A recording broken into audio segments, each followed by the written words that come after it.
Buenos días y buen bonitos y todos.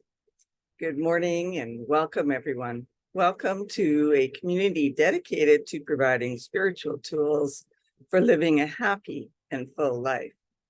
My name is Karina Scherer, and I'm the spiritual director and founding minister here at the Center for Spiritual Living Puerto Vallarta.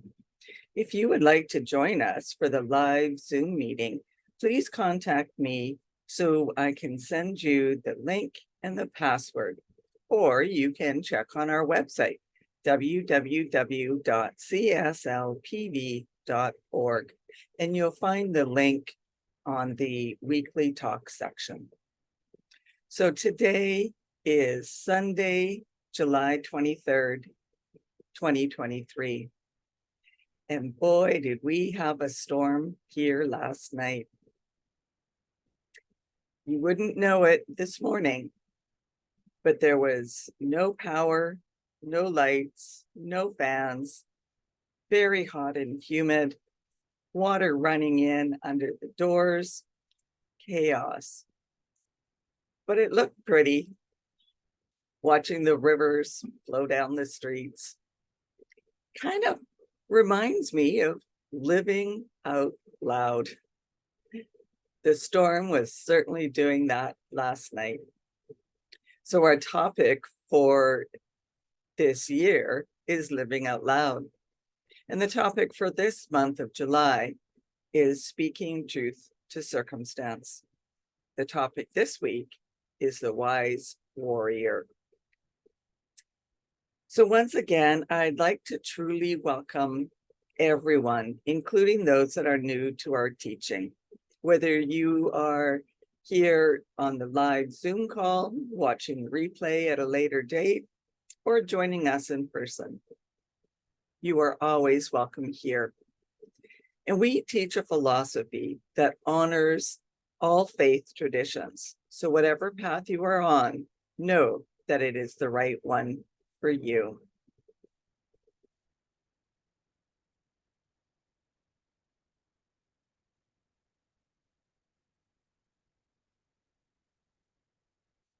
So let's open with our mission, vision, and let me just back up here.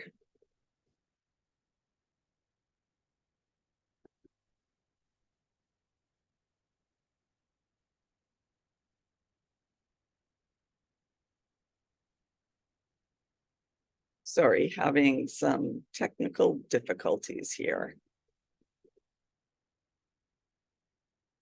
So yes, as I mentioned, we offer a philosophy called the Science of Mind, which is our teaching based on new thought and ancient wisdom. And we offer spiritual tools and principles to help promote personal growth.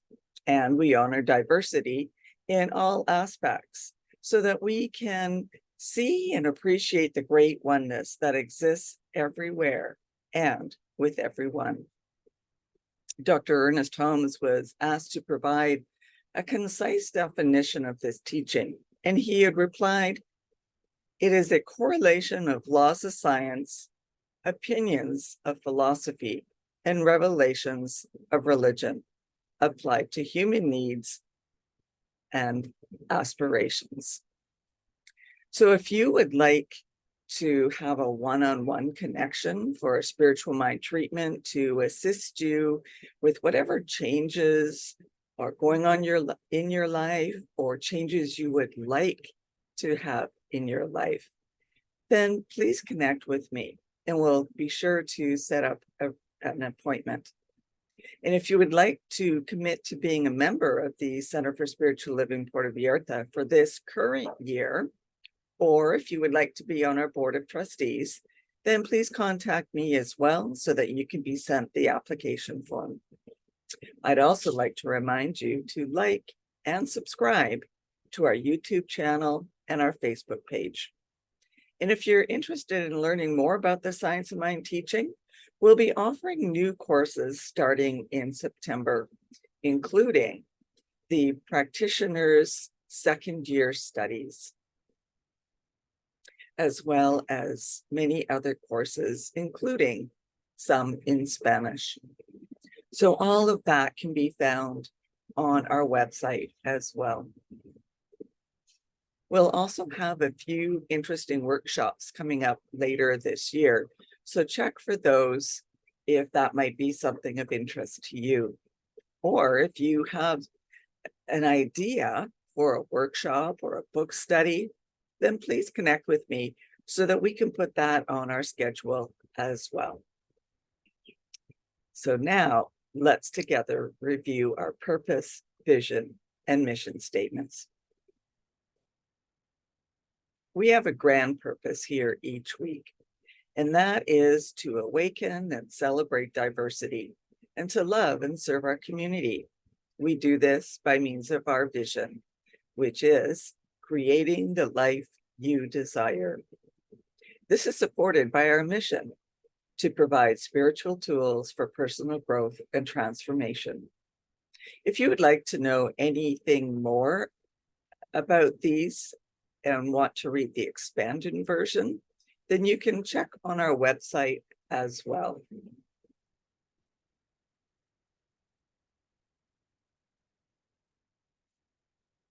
So this week, we are talking about the wise warrior.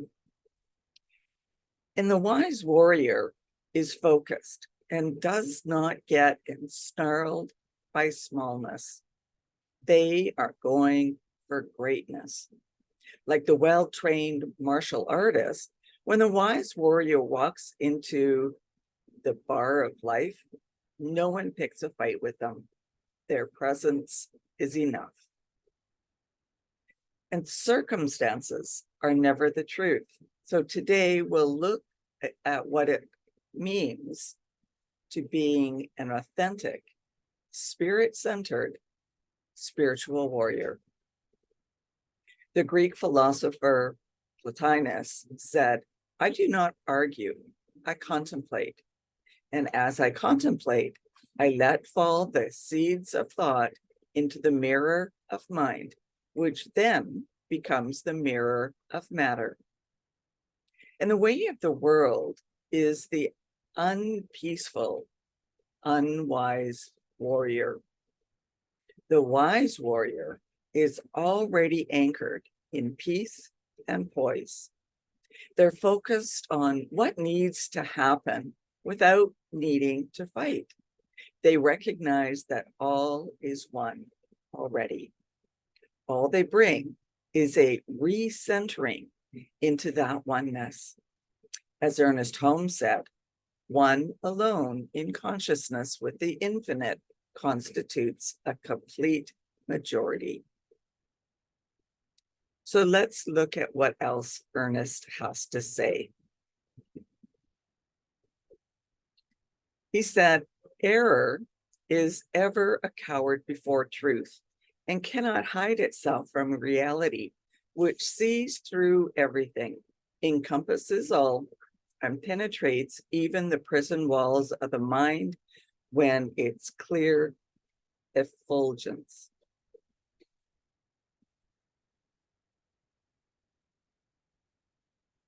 So we can all perceive many things that need to change in our world, but the out there is always a reflection of in here, whether individually or collectively. And as Einstein reminded us, we can't solve a problem at the level of consciousness that created the problem. So we must change our thinking, our consciousness, our perspective, our beingness, if we want to see a change in the world. And it's good to remember that we won't change the whole world all at once. But as we change how we see the world, we will change the world. Edwina Gaines tells us to find our divine purpose by looking carefully at the world and pick out one thing that we feel needs transformation. Something that would be fun for us to get involved with, repairing, shifting, restructuring, fixing, and perfecting.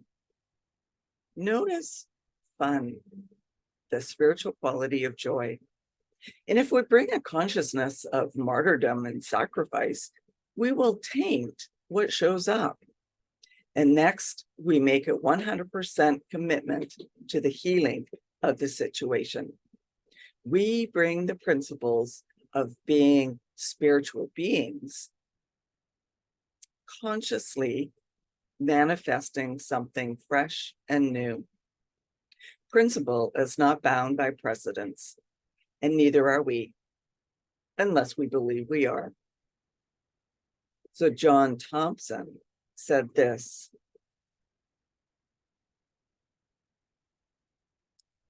what you are living is what you really believe.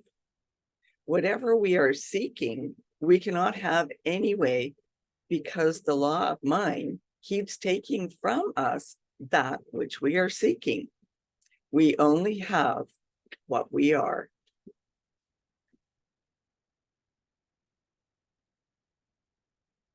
So the quote by Plotinus, "I do not argue, I contemplate," gives us a path to follow. Troward tells us that the universe creates by contemplation, and so do we. The collective consciousness has taught us to jump up and down, yell and scream, and communicate outrage over situations. While this may feel very righteous, it's proven largely ineffective at creating real, lasting change. Have you ever yelled and screamed at the car in front of you to go when the light turns green? Your screaming doesn't make them move any faster. They need to have the consciousness and the awareness that the light has changed. So change needs to manifest in the outer, but it begins in the inner. Making war on the outer circumstances just empowers those circumstances. And as religious scientists, we know that there is only one power, that behind, within all the circumstances, no matter how ugly, there is a divine presence. When we commit to seeing things differently, we can create differently. The wise warrior takes a step back and centers themselves prior to entering the fight. This gives an opportunity to look past the appearance of things and see the core reality that is present. Once we can see that core reality, we can coax it forward and shift the situation, often without carnage. Instead of getting angry over situations, we can ask ourselves, what do I want to see here instead? What is Spirit's highest idea here? And then contemplate it instead of arguing. Raymond Charles Barker said this: you are in the midst of a power which is saying to you, use me, direct me, express me. I am ready. Are you?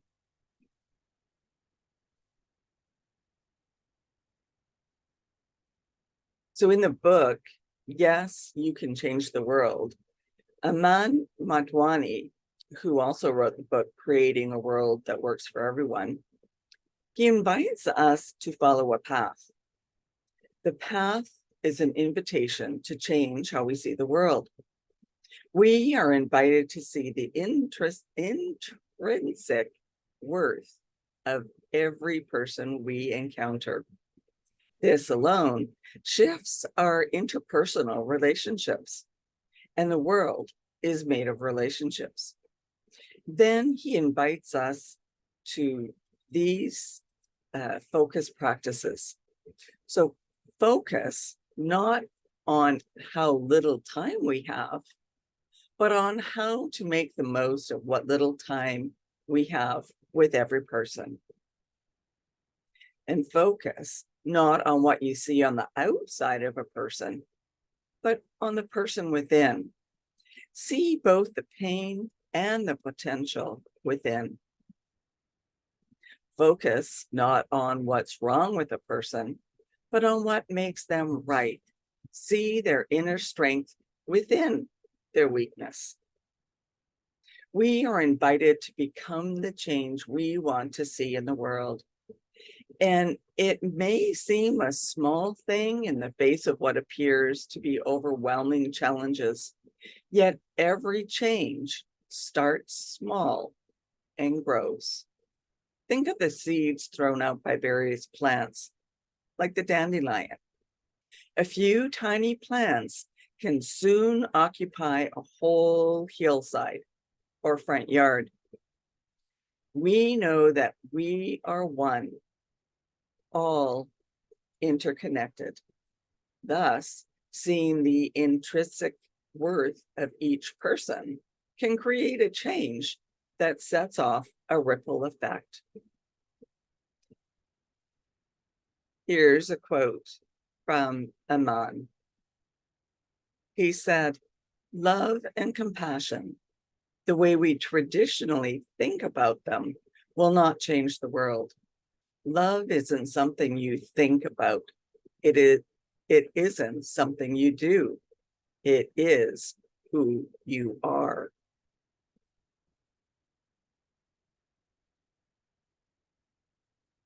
So here's a little story about Dan.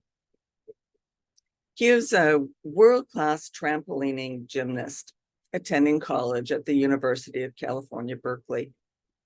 And the story begins when Dan experiences a series of nightmares where he's in a dark lane. In front of him is death, about to claim his life, when an old man appears out of nowhere and confronts death. One particular night, Dan heads out to an all-night gas station where he meets that same old man from his dreams. Dan nervously leaves immediately, but as he turns back, he sees the man standing on the roof. Surprised that he could move so quickly, Dan strikes up a conversation with the old man and calls him Socrates. Dan begins to meet Socrates on a regular basis and is interested in his philosophy. Socrates ridicules Dan, pointing out that he's trapped in the illusions created by his mind, causing Dan so much trouble. Dan keeps a diary and is surprised that his mind is so troubled, that he is used to it. He demands Socrates to teach him. And Socrates begins his initiation by showing Dan visions of his whole life, his purpose, the world, and rearranges the young man's mind. Socrates tells Dan that he should eliminate attachments and live in the present, but warns him that it would be a painful journey. Dan becomes besotted with Socrates' other protege, a mysterious girl named Joy, who keeps turning up unpredictably.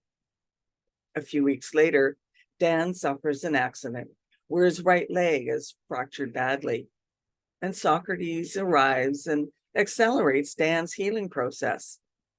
He takes him to a cafe owned by his former disciple Joseph, who serves simple food, and Socrates instructs Dan to take up celibacy, consume only light food, and avoid intoxicating substances. Dan is frustrated and even fails once, but resumes. Next, Socrates begins to train Dan physically, making him run, correcting his poise and his breath, practicing Tai Chi, meditation, and Aikido, and refines his gymnastics. Dan graduates, and Socrates decides to part ways with him, as Dan must travel his path on his own. Dan marries Linda, but the marriage fails. He travels around the world for 6 years, learning new physical teachings, but is unable to find peace. Dejected, he returns to Berkeley, to an old place which Socrates had told him about long ago. Dan meets Socrates again, who is now over 100 years old. Socrates tells Dan that he is almost near to his goal. Mystified, Dan follows Socrates to an ancient Native American burial ground, and a thunderstorm breaks out, and the two go inside a cave. Dan experiences a vision where he dies, but still remains conscious, and he finally overcomes the fear of death. Socrates reminds Dan of his teachings and that he must be happy without any reason. Dan and Socrates return home. Dan wonders where Socrates is and opens the door. Socrates has disappeared, died presumably. Dan returns home as a wiser man. He falls in love and he marries Joyce, who is revealed to be Joy. So the wise warrior knows that it's not the power that creates the real change. In third state of consciousness, we recognize that we are co-creators with the infinite. We open up to life happening through us. And we remember that we are directing the power, and that this power is greater than all the stuff that happens. There's an old saying, I stopped telling God how big my problems are and started telling my problems how big my God is. So when we stand as wise warriors, AKA practitioners of truth, we align and become the infinite power of good. It can't be just something we talk about or even something we do. We must be that power of love, harmony, and unity. The good news is that is who we are already. So it's not really becoming something we aren't, but unbecoming who we really aren't. And spreading that light that we really are, knowing that by sharing it, we will remind others of their light. Ultimately, we all want to share love. It's love that we all want. What we want really is reunion with the divine God. And since God is love, that's what we are all seeking. Some of us forget and seem to become monsters. Remember that screaming person at the red light that turns green? And yet, beneath the scary outer is a divine inner. Can we shift our focus, let go of our running around in anger, and see the truth, the intrinsic value of each person? Max Dupree said this: the greatest thing is, at any moment, to be willing to give up who we are in order to become all that we can be.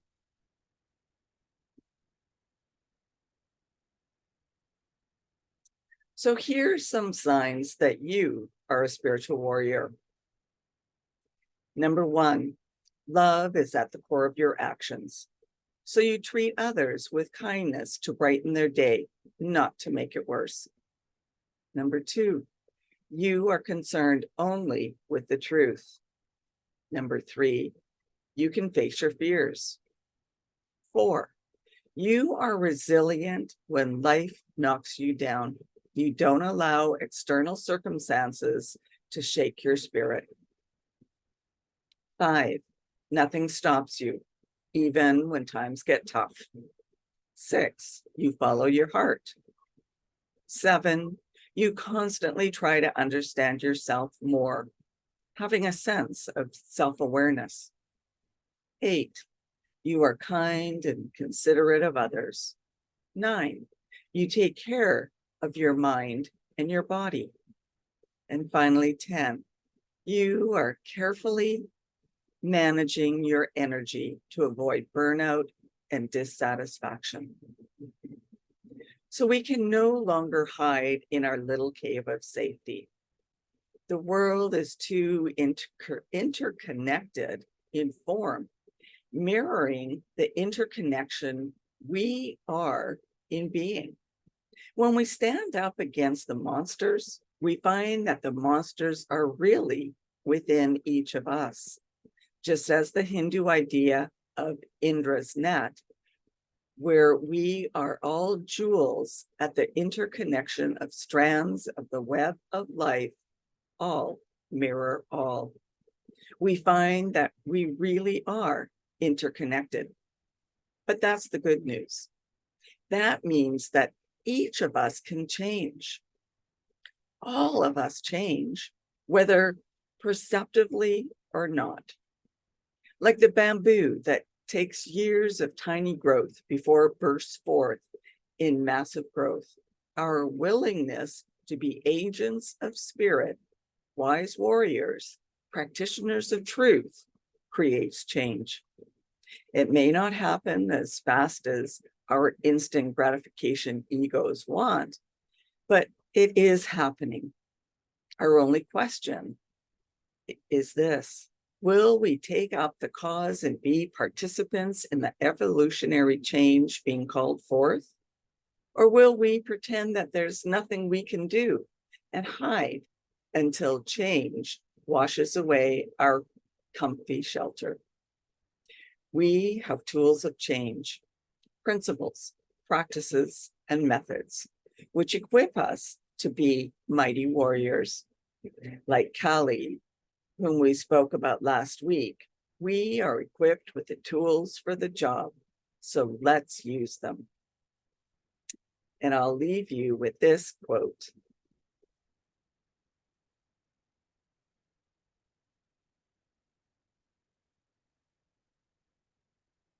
When you choose your divine purpose, you are framing your life with meaning.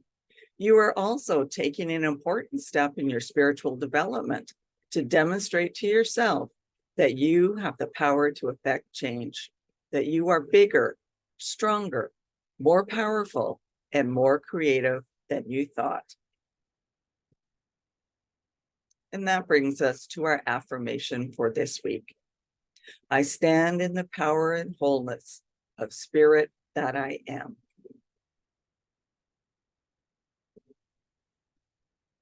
And now is our time for giving back where we are spiritually fed.